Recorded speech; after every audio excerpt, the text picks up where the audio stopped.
Well, hello, good people of the internet. It is I, Tommy Kelly, and this is Adventures in Woo Woo. And in this episode, I'm off to get some Reiki done.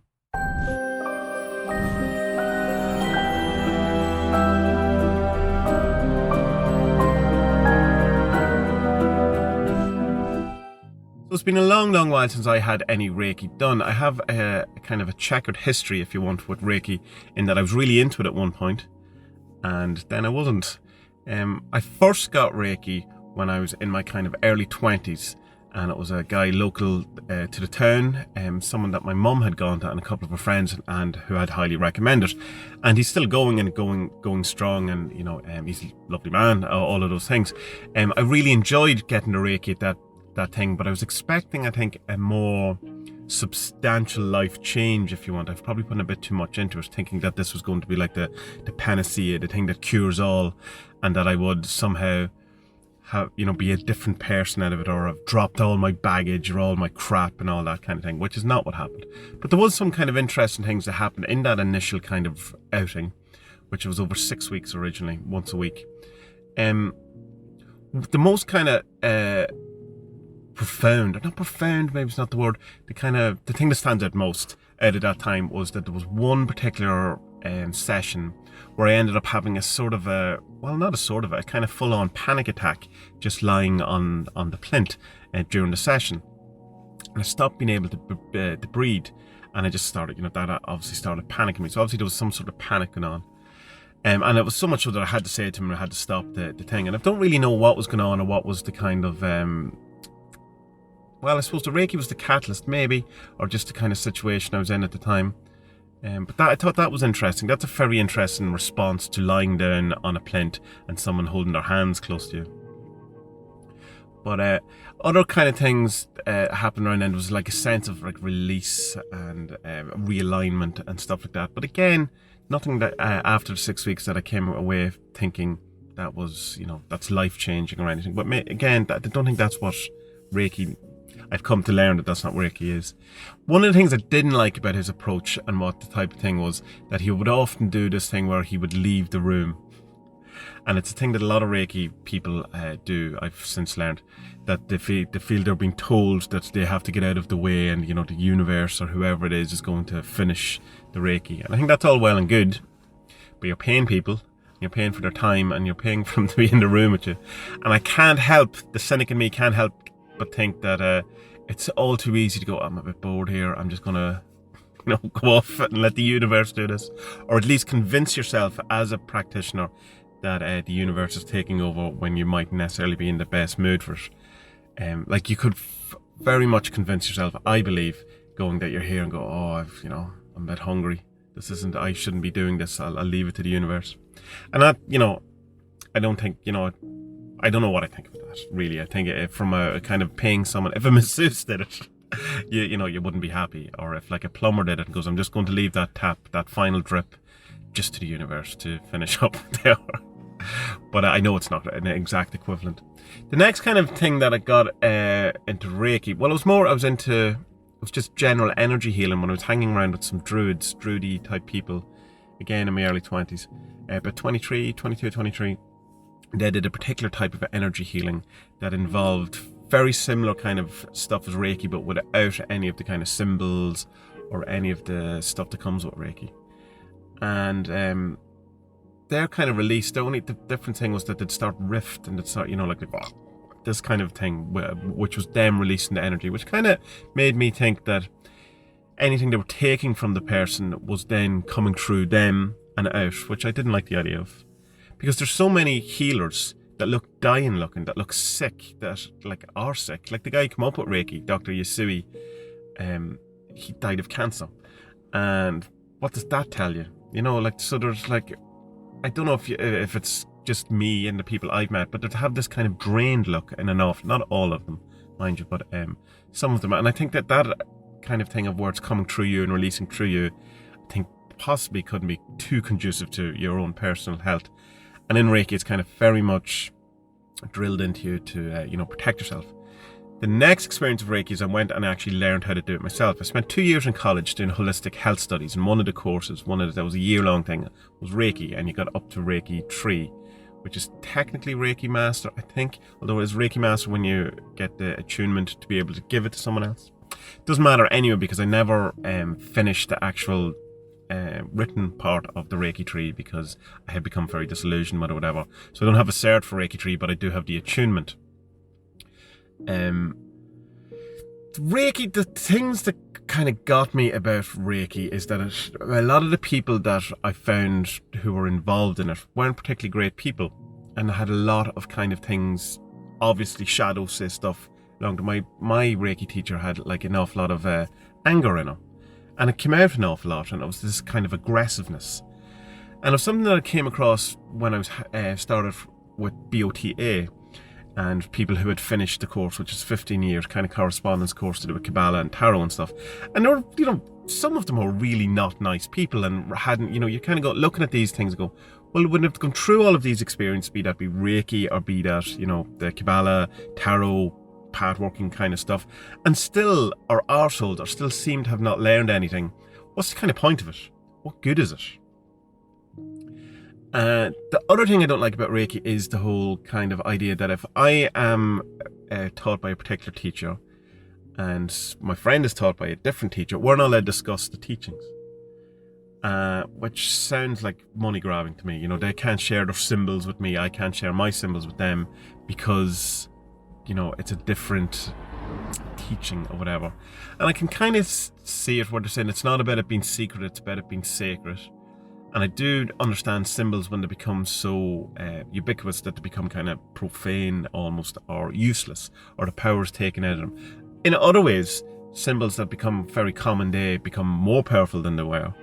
So just basically when I finished that course, I kind of came out of, I did that course, that 2 years holistic health, which was aromatherapy, massage, reflexology, Reiki, Indian head, and a host of other kind of things as well involved in it. It was never to actually practice it, it was just for my own kind of benefit, my own learning, my own journey. But by the time I finished it, I had become kind of disillusioned with the whole thing. My life had kind of gone a bit strange anyway. I was in a kind of a dark kind of area of my life anyway, and I needed to get away from the whole idea of magic, of spirituality, because it had just become all encompassing, and it was just became too much, and I came burnt out in the whole thing. And I'd watched a couple of documentaries about, you know, like alternative health and say homeopathy and stuff, and it all had kind of poo-pooed it, and particularly it was a BBC documentary about energy healing as well, and it was just kind of just, you know, laughed it off or whatever. And I kind of got a bit convinced by it, or at least very skeptical about it. So I kind of left all that kind of thing for a long while. So like I finished that course when I was 26, 27. And I haven't really done any Reiki since. On and off, I kind of do a bit myself. Done a bit on other people. I did a lot on my cat, Puka, when she lost the use of her back legs.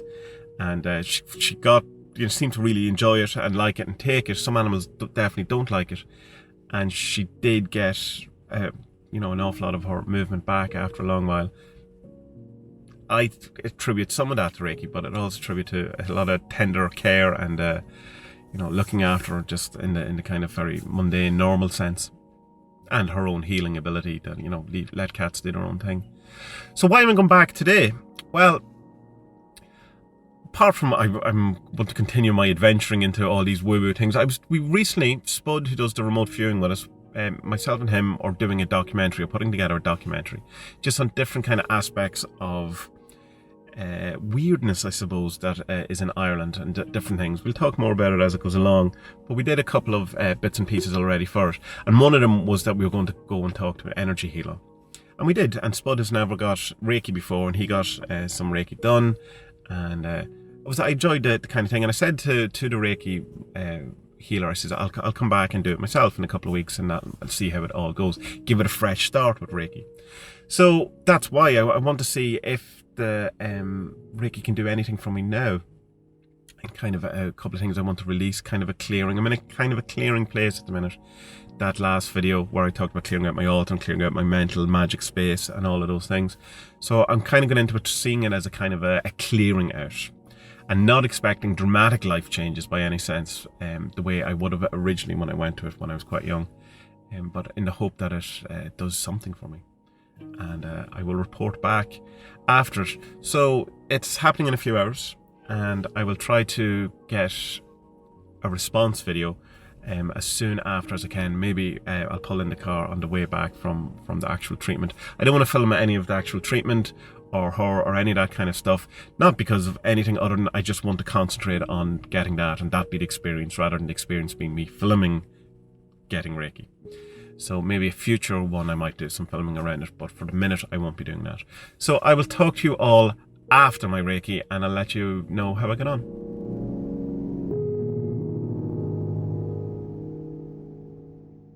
Alright, that's me after my Reiki, and I really enjoyed it. I have to say, I found it very relaxing, very releasing. And it's funny that all of the things that I've been doing over the last while have been about clearing and banishing, I suppose, in a sense, and an awful lot of that type of thing came up, and an awful lot about clearing out, and it felt like it was clearing out things. And when I was talking before about the energy healing, when the druids were doing, where they did this kind of rifting or this kind of thing, it kind of nearly happened to me during the session, where these kind of air bubbles started coming up about 3 or 4 times during the whole session, where it just kind of felt like it bubbled up and came out of my mouth. It was a very weird sensation, very odd, and almost like a circular sphere of air kind of just popping out every now and again, which was very interesting. The one who was doing it was lovely. She was really nice. She was very pleasant, very open, said an awful lot of things that made an awful lot of sense to me. She said that I should be more concerned about protection than I am, because there's an awful lot of kind of draining going on by people. I could have told you that, but she means in a more kind of concerted, deliberate fashion. And particularly with my openness onto the internet, that I have to be more kind of cognizant about protecting myself and protecting my energy.